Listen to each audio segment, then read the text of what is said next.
అందరికీ వందాలండి. అందరూ ఆనందంగాను ఆరోగ్యంగా ఉండాలని నా దేవుని వేడుకుంటున్నాను.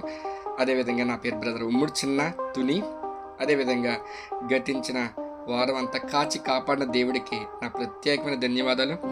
గడిచిన 33వ ఆదివారంలో ప్రవేశపెట్టిన దేవుడికి నా ప్రత్యేకమైన ధన్యవాదాలు. అదేవిధంగా ఈరోజు ప్రసంగి గ్రంథము 2వ అధ్యాయము 26వ వచనం. దైవ దృష్టికి మంచివాడుగా ఉండువానికి దేవుడు జ్ఞానము, తెలివిని, ఆనందమును అనుగ్రహించను. మనుషుల దృష్టిలో మనం మంచిగా ఉండటం కంటే దేవుని దృష్టిలో మనం మంచిగా ఉంటేనే మనకు గొప్ప విషయం.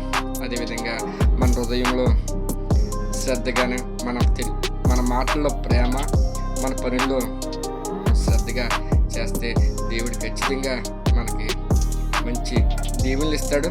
అదేవిధంగా చాలామంది తమ సంపదతోనే నిజమైన జీవితం అనుకుంటున్నారు. ఖచ్చితంగా దేవుడు అనుగ్రహం ఉంటేనే మంచి జీవితం.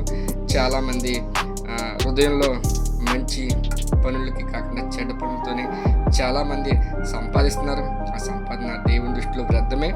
అదేవిధంగా ప్రతి ఒక్కరు కూడా దేవుని దృష్టిలో మంచిగా జీవించడమే దేవుడికి మంచి ఆశీర్వాదాలు పొందే జీవితం. ప్రతి ఒక్కరు కూడా మంచి హృదయంలో మంచిగా, మాటల్లో ప్రేమతో, మన పనుల్లో శ్రద్ధగా చేస్తే ఖచ్చితంగా దేవుడు దీవిస్తాడు.